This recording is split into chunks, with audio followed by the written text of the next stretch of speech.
नमस्कार, स्वागत है आप सभी का एएनबी न्यूज में। मैं हूं आपके साथ ऋचा सिंह। आज हम बात करेंगे यूपी चुनाव में जिस तरीके से जो बसपा है वो यहां बिखरती हुई नजर आ रही है। यूपी चुनाव समर में एक तरफ जहां बाकी दलों में सियासत अपनी राजनीतिक करियर तलाशने को शामिल हो रहे हैं, तो वहीं पर दूसरी तरफ बहुजन समाज पार्टी में दिग्गज नेता लगातार पार्टी छोड़ रहे हैं। बसपा सुप्रीमो मायावती को एक और तगड़ा झटका लगा है। पार्टी के विधानमंडल दल के नेता और प्रदेश के सबसे रईस विधायक बसपा के गुड्डू जमाली ने बसपा से इस्तीफा दे दिया है। उन्होंने मायावती को भेजे पत्र में कहा है कि उन्होंने महसूस किया है कि पार्टी को उनकी जरूरत नहीं है, लिहाजा विधानमंडल दल का नेता पद छोड़ रहे हैं और विधायक पद से भी इस्तीफा दे रहे हैं। उन्होंने कहा कि सम्मान से समझौता करके तो पार्टी में नहीं रहा जा सकता है। विधायक गुड्डू जमाली के भी किनारा कर लेने के बाद अब बहुजन समाजवादी पार्टी में केवल 4 विधायक रह गए हैं। उधर बीएसपी सुप्रीमो मायावती ने शुक्रवार को उमाशंकर सिंह को पार्टी का नेता विधानमंडल दल घोषित कर दिया है। 4 बार सत्ता के शिखर पर पहुंची बहुजन समाज पार्टी अब समय संकट से जूझ रही है। दरअसल उनके नेता लगातार पार्टी छोड़कर दूसरे दलों में जा रहे हैं। उत्तर प्रदेश विधानसभा चुनाव से पहले पार्टी में भगदड़ की स्थिति बन गई है। अगर हम 2017 की बात करें तो देखिए 2017 विधानसभा चुनाव में बीएसपी का प्रदर्शन खराब ही रहा था। कुल 19 सीटें बसपा ने जीती थी और इनमें से एक सीट अंबेडकर जिले के उपचुनाव में पार्टी हार गई थी, यानी कि पार्टी के पास विधायकों की संख्या 18 रह गई थी। पहले अलग अलग समय पर पार्टी विरोधी गतिविधियों की बात कहकर 9 विधायकों को निलंबित किया गया और उसके बाद लालजी वर्मा और राम अचल राजभर का निष्कासन हुआ और दोनों ने ही एसपी ज्वाइन कर ली। एक और विधायक मुख्तार अंसारी को पार्टी भविष्य में चुनाव न लड़ाने का ऐलान कर चुकी है और उनके भाई और भतीजे ने सपा का दामन थाम लिया है। तो वही मायावती ने यह कदम उठाया। विधायक सुखदेव राजभर का निधन हो चुका है और ऐसे में बसपा के पास अब बस 4 विधायक ही रह गए हैं।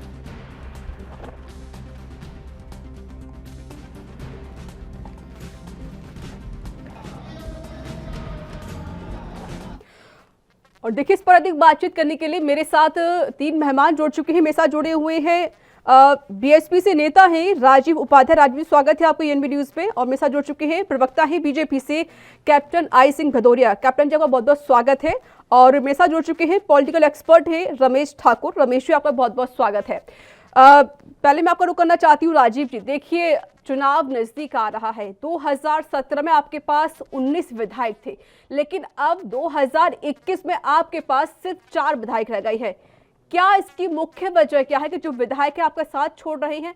पार्टी क्यों टूट रही है आपकी सर? राजीव जी। देखिए रीचा जी, पार्टी कहीं न टूट रही है न टूटी है। बहुजन समाज पार्टी वह पार्टी है जो कभी भी अगर 2-4-10 विधायक भागे तो बहुजन समाज पार्टी का जनाधार कभी भी कम नहीं हुआ, वो बढ़ता ही गया है। और आपको बताते, जब 2022 का चुनाव होने जा रहा है तो इतना मान के चलिए कि बहुजन समाज पार्टी के अलावा किसी दल में ये दमखम नहीं है कि वो कह सके डंके की चोट पे कि हमारे पास 25%, 26% एक ठोस वोट है। देखिए 2017 में हम चुनाव हारे थे, तीसरे नंबर पे थे, लेकिन वोटों की जो संख्या है उस पे हम दूसरे नंबर पे थे। हम समाजवादी पार्टी से ज्यादा वोट पाए थे। सीटों की संख्या में वो 47 थे, हम 19 थे। ये स्थिति थी। और आने वाला चुनाव 2022 है और 22 में देखिए 10-20 विधायक इधर जाते हैं उधर जाते हैं। चुनाव के दरमियान विधायकों का आना जाना लगा रहता है। तो सर विधायक हैं और ये पाते रहेंगे जाते रहेंगे। दूसरे दलों से, कई दलों से हमारे संपर्क में भी विधायक हैं जो टिकटों के लिए अपना अंदरूनी आवेदन किए हुए हैं और वो इंतजार कर रहे हैं कि कब आचार संहिता लगे और हम इस दल को छोड़ के उस दल में जाएं। तो इससे जाने आने से कोई आपके पास राजीव जी विधायक बचे कहाँ हैं? सिर्फ 4 विधायक आपके पास रह गए। नहीं, हम तो आपकी बात रह चुकी है बीएसपी की। मुख्यमंत्री 4 बार बन चुकी है मायावती, लेकिन अभी जो स्थिति बहुत बेकार हो चुकी है, ये बात आप भी जानते हैं। सबसे छोटी पार्टी बनकर रह गए हैं आप उत्तर प्रदेश में। रीचा जी, वोटों के मामले में हम नंबर 2 आज भी हैं 2017 के अनुसार से, और 2022 में नंबर 1 की लड़ाई लड़ेंगे। इतना आप लोग मान के चलिए। चलिए सर, वो तो देखने वाली बात रही है, बात क्या मीडिया कि का, आपकी स्थिति देखिए क्या कुछ मीडिया बनी क्या रहेगी। आकलन चलिए करती बनी है, रहिए बहुजन मेरे समाज साथ। पार्टी उधर चलिए ज्यादा ठीक है, ध्यान नहीं देती है, ठीक है राजीव जी, बनी उसका रहिएगा, वो तो कैडर सर वोट है, और रिजल्ट आने कैडर के बाद बेस ही है, पता कैडर चलेगा। बेस ठीक है पार्टी सर अगर कोई राजीव जी, है तो वो ठीक है, बहुजन समाज पार्टी है। ठीक है सर, ओके, मैं मानती हूँ, आप जब रिजल्ट आएगा तभी उसकी बात का खुलासा भी हो जाएगा, बाकी पार्टी कितना आगे का प्रदर्शन कर सकती है। कैप्टन जी मेरे साथ लगातार जुड़े हुए, जो कि प्रवक्ता ही बीजेपी से। कैप्टन जी, स्थिति आपकी तो बहुत काफी अच्छी खासी बनी हुई, बात आप भी जानते हैं। इस वक्त उत्तर प्रदेश में सबसे बड़ी पार्टी आप ही की ही बनी हुई है, और ऐसे कई जो विपक्षी दल हैं जहां के नेता अब आपकी पार्टी में शामिल हो रहे हैं। कैसे देखते हैं अपनी पार्टी को इस विधानसभा चुनावों में? अब हम क्या है, शुरू से ही जनता के विकास, प्रदेश का विकास, देश का विकास, हमारी शुरू से यही नीति रही है। ये परिवार वाली पार्टियां हैं उत्तर प्रदेश में, इन्होंने सिर्फ परिवार का विकास तो जरूर किया है, जातिवाद के नाम पे वोट लेती रही है ये परिवार पार्टियां। जातिवाद पे वोट जरूर लिया मगर उन जातियों का उद्धार नहीं किया। आप देखिए कि मुलायम सिंह ने जो अपना राजनीतिक सफर शुरू किया था तो उनके पास एक साइकिल हुआ करती थी, मगर आज उनके लड़के जो है ना प्राइवेट जेट लेके घूम रहे हैं। तो विकास किसका हुआ? उनके परिवार का विकास हुआ। ऐसे ही अन्य पार्टियां हैं, इन्होंने अपना विकास किया है, इन्होंने उस प्रांत का विकास नहीं किया, वहां क्षेत्र का विकास नहीं किया। जिस दिन से हमारी सरकार उत्तर प्रदेश में आई है, योगी जी वहां मुख्यमंत्री बने तो उन्होंने वो करके दिखा दिया कि विकास प्रदेश का कैसे होता है। आज एक तरफ विकास के नाम पर वोट की बात और दूसरी तरफ यहाँ पर बीएसपी लगातार बिखरती हुई।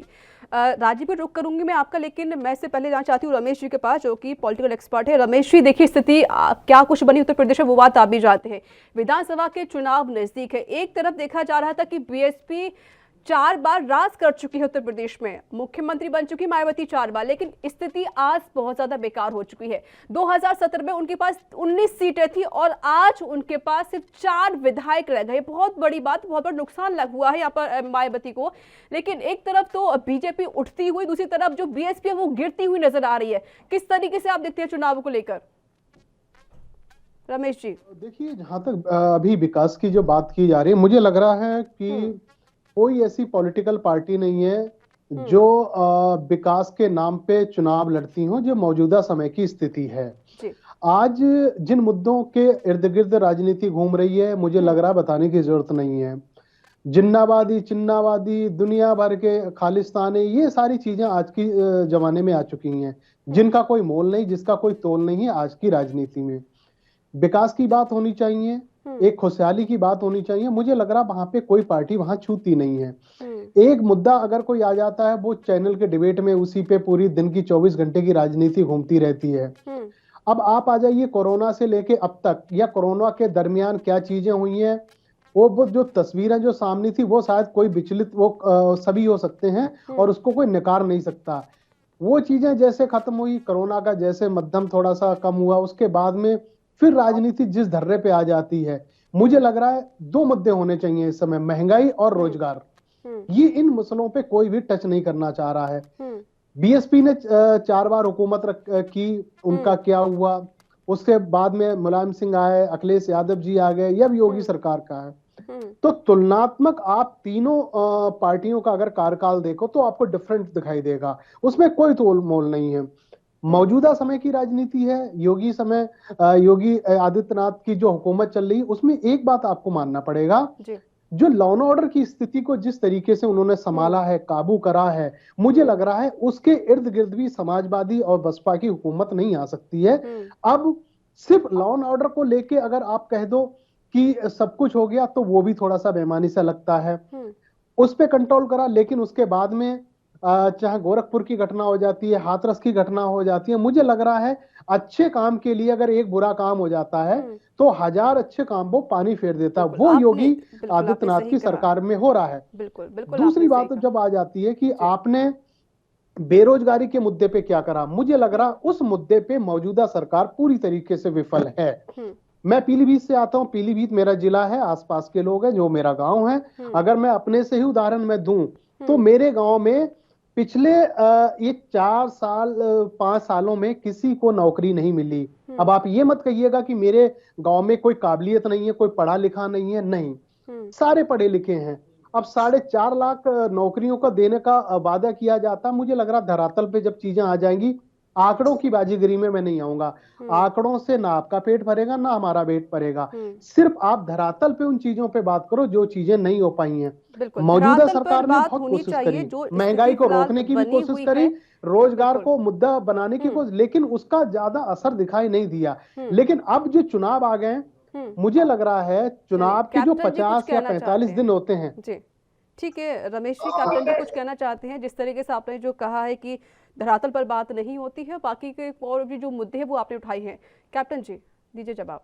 मैं इनको जो राजनीतिक एनालिस्ट हैं, मैं इन्हें बताना चाहूंगा कि उत्तर प्रदेश का विकास आपको नहीं दिखाई दे रहा, तो पीछे की सरकारों का विकास आपको दिखाई दिया था, जब खुलेआम वहाँ गुंडागर्दी चलती थी, घर से महिलाएं उठा लिया जाया करती थी, बलात्कार करके लड़कियों को पेड़ पर लटका दिया जाया करता था, गन्ना कसाल का पेमेंट रोक रखा था, सरेआम लूट घसोट हो रही थी एक परिवार की, तब आपको दिखाई दे रहा था। आज आप विकास नहीं है, विकास और इससे ज्यादा क्या होगा कि आज हमने वहाँ रोडों का जाल बिछा दिया है।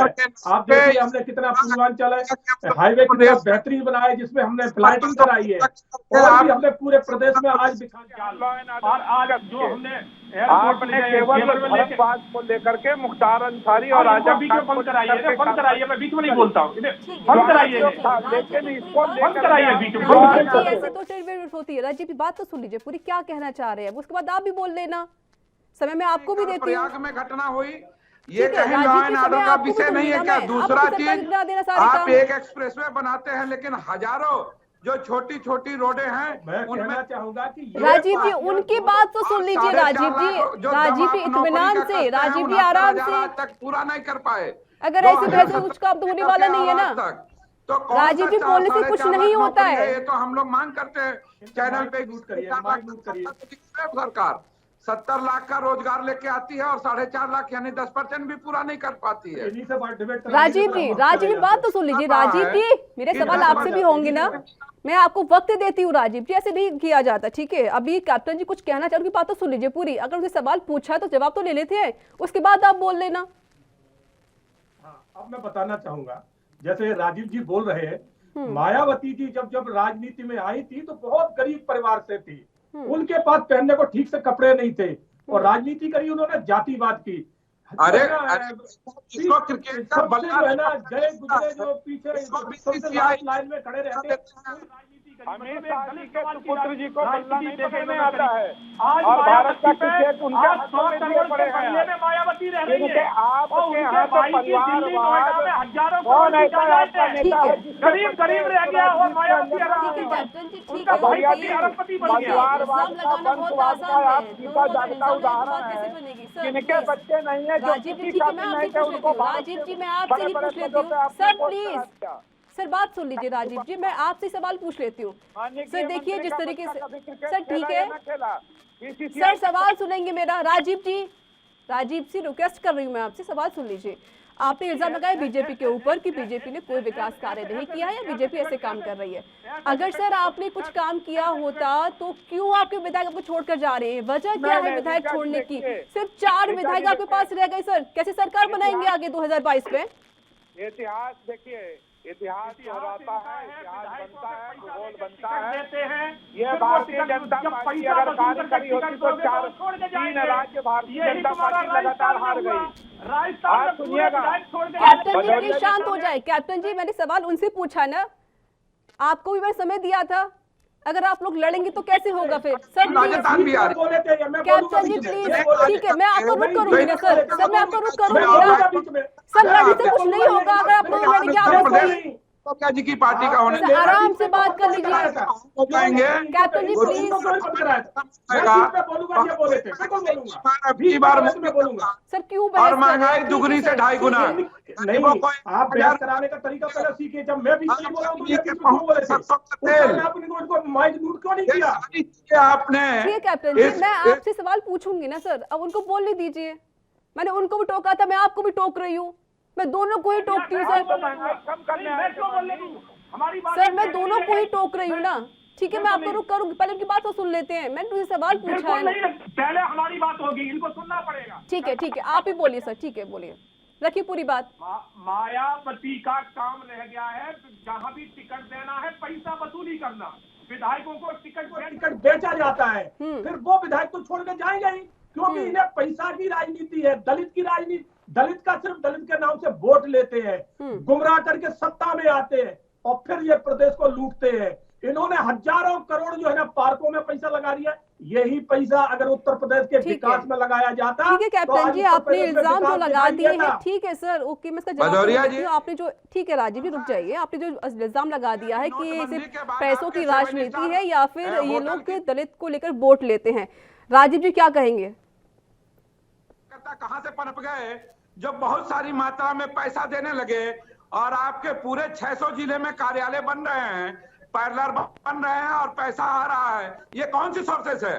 क्या ये जनता नहीं जानना चाहेगी कि नोटबंदी में हर आदमी तकलीफ में है? और एक मिनट राजीव जी, सवाल क्या पूछा, जवाब क्या दे रहे हैं आप? राजीव जी प्लीज, मैं कुछ कहना नहीं चाहती आपसे। राजीव जी सुनिए मेरी बात, राजीव जी मेरी बात सुनिए। मैंने सवाल पूछा, पार्टी विधायक क्यों छोड़ के जा रहे हैं आपके? आप कहां से कहां पहुंच रहे हैं? आप 5 स्टार 7 स्टार होटल बनाते हैं अपने कार्यालय के लिए। सर एक मिनट, राजीव जी मेरी बात तो सुन लीजिए। राजीव जी मेरी बात सुन लीजिए, मुझे आपकी आवाज बंद करवानी पड़ सकती है सर। जनता देख रही सर है, प्लीज, कहीं छुपा नहीं है। दूसरी चीज, जब आप सत्ता में, चलिए जवाब तो यहाँ पर कोई नहीं दिया जा रहा है, लेकिन जिस तरीके से जो सिचुएशन है बीएसपी की बहुत ज्यादा खराब हो चुकी है, यहाँ पर मायावती को बड़े झटके लगते हुए नजर आ रहे हैं, क्योंकि देखिए 19 विधायकों में से अब सिर्फ बीएसपी के पास सिर्फ 4 विधायक रह गए हैं। लेकिन सबसे बड़ी बात यह है कि आखिर इन विधानसभा चुनावों में बीएसपी कैसे अपने कदम आगे बढ़ाएगी। वक्त एक छोटे से ब्रेक का हो चला है, जल्द हाजिर होंगे।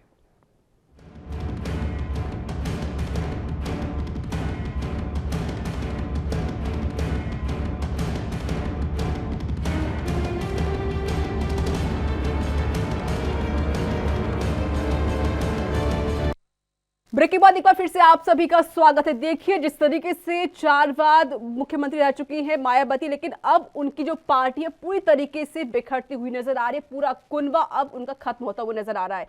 देखिए 2017 में 19 विधायक थे उनके पास, लेकिन अब सिर्फ 4 विधायक रह गए हैं।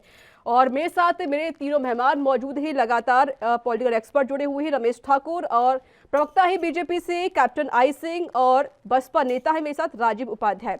रमेश जी मैं आपका रुख करना चाहती हूँ। देखिए स्थिति जिस तरीके से बनी हुई है वो तो ठीक नहीं, लेकिन आपने खुद देखा किस तरीके से दोनों ही जो प्रवक्ता है लड़ते हुए नजर आ रहे थे, एक दूसरे पर आरोप लगा रहे थे। लेकिन जो मैं सवाल पूछा उसका किसी को जवाब दिया नहीं। अब किस तरीके की राजनीति हो रही वो अब बात आप भी जानते। एक तरफ से खुद बीजेपी कह रही है कि ये जो बहुजन समाजवादी पार्टी है वो सिर्फ दलितों के आधार पर वोट लेती है और वहां पर पैसे की राजनीति करती है, और वहीं पर जिस तरीके से बीएसपी ने कहा है कि जो बीजेपी है वो सिर्फ अपनी ताकतों को लेकर या हम कहें कि भ्रष्टाचार को लेकर ऐसी राजनीति करती है। लेकिन दिक्कतें हमेशा ही रहती है, चाहे शासन कोई भी आ जाए, सरकार किसी की बन जाए, लेकिन जो पार्टी है वो सिर्फ एक दूसरे पर आरोप लगाती है, कोई यहाँ विकास की बात नहीं करता। देखिए मुझे लग रहा महंगाई और रोजगार के मुद्दे पे अगर बात करी जाए तो कोई भी पार्टी टिकती नहीं है, सारी की सारी झाग छोड़ती नजर आती हैं।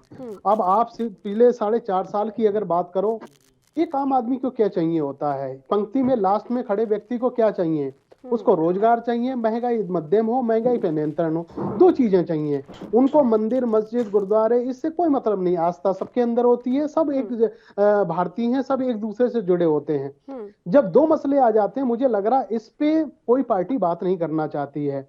बीजेपी की जो बड़ी बड़ी रैलियां हो रही हैं, बड़े बड़े नेता आ रहे हैं, दिल्ली से पूरा जमावड़ा लगा हुआ है, बाकी पार्टियों के लोग भी आ रहे हैं, प्रियंका गांधी भी पहुंच रही है, राहुल गांधी वगैरह सारे लोग पहुंच रहे हैं। महंगाई के मसले पे कोई बात नहीं कर रहा है, बेरोजगारी के मसले पे कोई बात नहीं कर रहा, जबकि मुझे लग रहा है इस पे बात करनी चाहिए।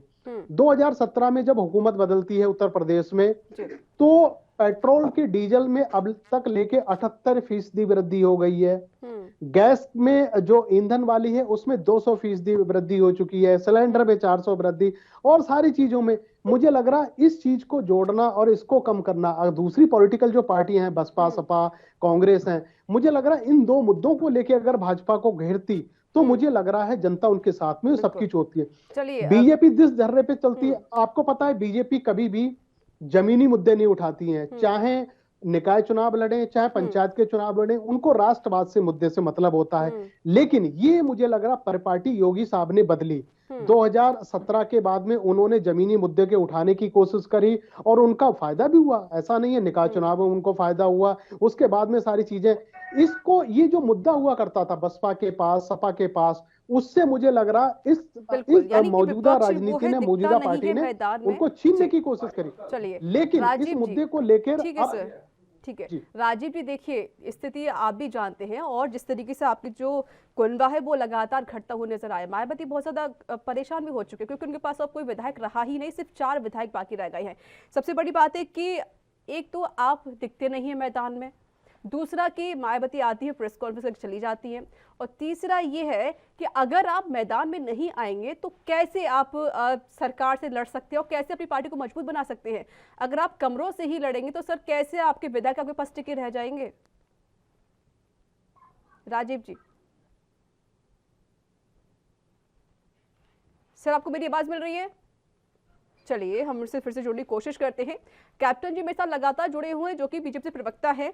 सर देखिए, जिस तरीके से रमेश जी ने भी कहा कि आप जो विकास की बातें होती हैं वो तो आप करते नहीं है, साथ ही साथ उन्होंने ये भी आपके ऊपर आरोप लगा दिया है कि जो महंगाई का दौर है वो लगातार बढ़ रहा है लेकिन महंगाई पे कोई बातचीत नहीं की जाती है। युवा काफी ज्यादा बेरोजगार पड़े हुए हैं, रोजगार पे कोई बात नहीं की जाती है, क्यों? बिल्कुल, बहुत अच्छे सवाल आपने कहा है। मैं आपको बताना चाहूंगा कि उत्तर प्रदेश में हमने अभी तक जो है ना 11 करोड़ लोगों को जो है ना शौचालय उपलब्ध कराए। हमने 8 करोड़ से ज्यादा जो है ना वहाँ गैस चूल्हे उपलब्ध कराए। हमने 29 मेडिकल कॉलेज खुलवाए। हमने वहाँ विश्वविद्यालय खुलवाए। हमने रोडों को जाल बिछवाया। हमने गन्ना किसानों का जो ना बकाया भुगतान जो पिछली सरकारों का था वो उसको सब पेमेंट करवाया। नया उसका गन्ने का समर्थन मूल्य बढ़वाया। हमने वहां पर ऐसा कौन सा काम है जो विकास का नहीं किया है। अब सर युवा क्यों बेरोजगार है, महंगाई क्यों बढ़ रही है? 4.5 लाख जमीनी काम तो गिनवा दीजिए सर। कैप्टन जी जमीनी काम तो गिनवा दीजिए मुझे। रीता जी 29 मेडिकल में गिनवा रहा हूँ। राजीव जी रुक करूंगी आपका सर प्लीज। 4.5 लाख लोगों को हमने उत्तर प्रदेश में रोजगार दिया है कोरोना काल होते हुए भी। जब कोरोना काल में आपने देखा है कि किस तरह से सारे सरकार के संसाधन सब ठप हो चुके थे, मगर फिर भी हमने उत्तर प्रदेश की 24 करोड़ जनता, भारतीय जनता पार्टी। ठीक है, लेकिन सर जमीनी स्तर कुछ और ही है। ग्राउंड पर आके देखिए एक बार आप फिर से, कितने लोग यहाँ बेरोजगार पड़े हुए हैं, कितनों के पास यहाँ नौकरी नहीं है। महंगाई अब बहुत ज्यादा बढ़ चुकी है, सब्जी के भाव आसमान छुई, बात आप भी जानते। ठीक है सर, ठीक है। एक मिनट में पूरी बात तो लखनऊ में क्या 20 करोड़ जनता उत्तर प्रदेश की को फ्री खाद्यान्न नहीं मिल रहा है? जब कोरोना काल शुरू हुआ तब से अभी तक मिल रहा है, सबको बराबर मिल रहा है। और 4.5 लाख लोगों को हमने रोजगार दिया। बताइए कहाँ हमने। तो शायद इसी काम की वजह से आपके पास जो विधायक है दूसरे दलों से वो आपके पास आ रहे हैं। ठीक है, राजीव जी के साथ लगातार जुड़े हुए। ठीक है सर, मेरे साथ और मेहमान मौजूद हैं। ठीक है कैप्टन जी, ठीक है, परिवार के प्रति नहीं है, पार के बनवाने के लिए। ठीक है सर, आपका समय हो गया है सर, प्लीज। ठीक है, अब मैं सवाल औरों से पूछ लेती हूँ। मेरे साथ राजीव जी लगातार जुड़े हुए। राजीव जी, पहली बात तो यह है कि आपकी जो सुप्रीमो है मायावती जी, वो तो सिर्फ प्रेस कॉन्फ्रेंस करके आती फिर चली जाती है, आरोप लगाती है फिर चली जाती हैं। मैदान में क्यों नहीं है आप? अगर मैदान में नहीं आएंगे, अगर लोगों की समस्या नहीं सुनेंगे, उनकी बातों को नहीं आप मानेंगे, या फिर जिस तरीके से स्थिति बनी हुई है अगर उसकी स्तर पर आप, एक मिनट सर, सवाल तो सुन लीजिए सर, बीच में क्यों बोल रहे हैं, सवाल तो सुन लीजिए। अगर आप कमरों से ही प्रेस कॉन्फ्रेंस करके या कमरों में ही बातचीत करके समाधान तो नहीं निकलेगा सर, आपको मैदान में तो आना पड़ेगा। अब आप मुझे बताइए कि बीएसपी ने कौन सी रैली कर ली उत्तर प्रदेश में? चुनाव नजदीक है सर, आपने क्या किया है? कैसे पार्टी मजबूत करेंगे? अगर आप कमरों में से ही बात करेंगे तो जाहिर है कि विधायक तो जाएंगे आपको छोड़कर, जैसे आप जा रहे हैं। घटना हुई थी, 4 हत्याएं हुई थी उत्तर प्रदेश सरकार की। एक मिनट राजीव जी, जो सवाल पूछा उसका जवाब दीजिए, किसी और मुद्दे पर मत जाइए। जा रहा हूँ। और कल हम सब लोग इलाहाबाद में थे, अलग अलग जनपदों से सारे हम कई विधायक और सांसद वहां पहुंचे थे और जाकर के इलाहाबाद में उस परिवार से मिले थे। भाई सहानुभूति देता है ना आदमी जाकर के परिवार को। तो हम लोग सबसे पहले व्यक्ति थे जो बहुजन समाज पार्टी के सारे लोग वहां इलाहाबाद पहुंचे थे, कई मंडल कोऑर्डिनेटर। हमारी पूरी तैयारी है, हम 403 विधानसभाओं के एक एक बूथ का गठन कर चुके हैं। हमारे साथ जिस तरह से योगी जी की सरकार पिछले 4.5 वर्ष में एक जातिवाद, अरे सर, अगर आप में कमी नहीं होती ना राजीव जी, अगर आप में कमी नहीं होती ना तो विधायक छोड़कर नहीं जाते आपको। कुनबा घटता हुआ जा रहा है आपको समझ आ रही बात? आपकी पार्टी खत्म हो रही है तो प्रदेश की सबसे छोटी पार्टी बन चुकी है आपकी, बात आप भी जान लीजिए। ठीक है सर, ठीक है। रमेश जी मेरे साथ लगातार जुड़े। रमेश जी 10 सेकंड, एक last comment. Ramesh ji sir, एक लास्ट कमेंट क्या कहेंगे सर? 10 सेकंड में प्लीज।